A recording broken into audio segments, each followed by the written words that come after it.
Young, beautiful women, do not let anyone try to convince you that you do not hold the power and influence that you will come to realize you possess.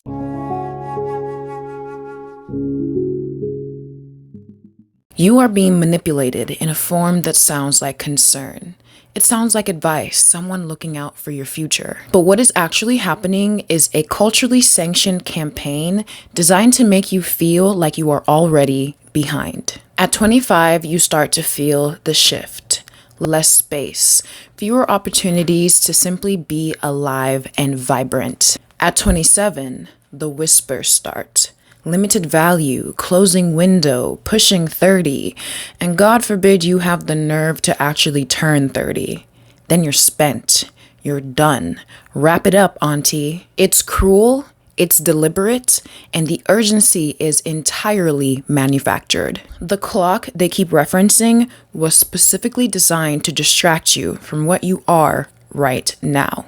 That same clock strikes midnight on your 30th birthday, and you realize that nothing has changed at all. Ask yourself who benefits from a young woman who already thinks she's running out of time, because it's not you.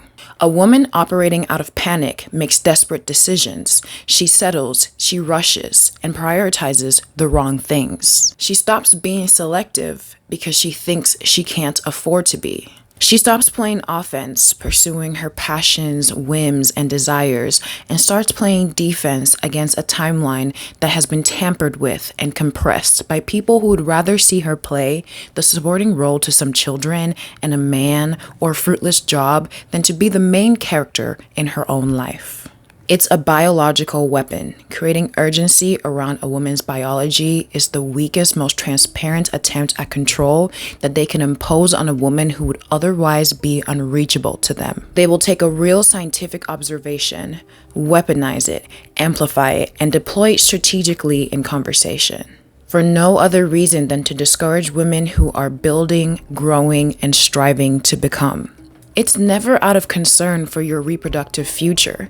It's simply because a woman who is preoccupied with her impending doom doesn't get to actually be present in her own life. They are not worried about your eggs. They're worried about your autonomy. And the biology conversation is simply a deterrent from the fact that you are becoming increasingly difficult to manage. And an unmanageable woman runs the risk of never needing them at all. It's not about your fertility. It's about your freedom. Your prime was 19, maybe 22 if they're feeling generous. When you're still learning yourself, your boundaries are still flexible, and you haven't yet accumulated the experience necessary to recognize a manipulation for what it is. They call that your prime, so you'll make rash decisions while being at a cognitive disadvantage. I can tell you with authority that the things I thought I wanted even last year would have done nothing but to certify my misery and limitation, all to please people who would rather marry me off into obscurity than give me the time and patience to execute my plan. It's a window of vulnerability being dressed up as an opportunity. They want you to make a decision before you know what you're deciding, before you understand the cost and realize that maybe there just might be an alternative. Do not accept the muzzle. Your prime isn't behind you. It's what you're growing into right now. Being rushed looks like marrying the first man who wants to marry you because you've convinced yourself that you can't afford to be picky. Committing to the life you wanted at 18 because no one told you that you were allowed to outgrow it. It looks like walking into your future with a pit in your stomach, being ushered into a life with rigid boundaries that were not set by you. A few years down the line and the walls are closing in. The life you accepted is not the life you would have chosen, and you don't have much to show for it on your own terms. You can still reinvent yourself, and you should. But reinvention should not be the starting point. You should never have to amend the life that you're living. You should have been the curator from the start, the tastemaker, the person who decides what comes in and what needs to go. The consequences of allowing yourself to be rushed is trading a custom build for a fixer-upper. Burn through your youth because this is as good as it gets. Everything after this is boring and mundane and unfulfilling. This is the storyline we've all been told.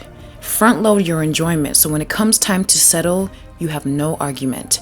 You've already had your fun. But fun isn't a phase. It doesn't expire. It should be continuous and evolving and getting more abundant the more you know yourself. The fun you can have at 28 is so much larger than anything you could have conceived of at 18, because now you're starting to get to know yourself enough to want the right things. And that picture only gets clearer and sharper over time. They want you to believe your best years are behind you, so you don't have any expectations for the ones ahead. But the party doesn't end. It upgrades. Your prime isn't something to survive or be rushed through. It is something to fully occupy and inhabit with intention. This season of your life, your youth, your beauty, your energy, and all the possibilities that come with it, it's not a countdown. It is an invitation. Discover what you like, to build what you want, and to become the person you're going to be for the rest of your life. Women who enter their 30s, 40s, and beyond with the most power are the ones who took full utility of their 20s. Because a prime you actually inhabit does not leave you. It compounds. Whew, I'm getting hot. The most dangerous thing a young woman can do is convince herself she is powerless. Because the moment you accept that narrative, you hand over your agency and skip the necessary step of self-appraisal. And then you'll start valuing yourself based on someone else's assessment instead of your own. You become very predictable and docile, desperate in ways that serve everyone except for you. Don't let them do that to you. Don't let the lie land. Take your sweet and precious time getting it right and let them condemn you for it. You are the creative strategist of your life, and today marks the beginning of your canvas. Every year of intentional living sharpens your discernment, bolsters your boundaries, and makes room for your next evolution. The world does not get smaller for a woman who knows herself. It becomes easier to navigate, more abundant, and more aligned with what she actually wants. You are not approaching a closing window. You are standing at the beginning of the most expansive chapter of your life. You have time, more than they told you and more than you feared. If you take it, protect it, and use it to create a life that is only full of people, things, and experiences that are worthy of you and your magnitude, you will never stop peaking. Every year you will discover a new zenith because there is no ceiling for a woman who knows herself. And each iteration of you will have more range, clarity, and command than the last. Your prime doesn't end, it evolves. And when you've solidified that, when you're grounded and certain, only then can you begin to truly have an impact in the lives of others.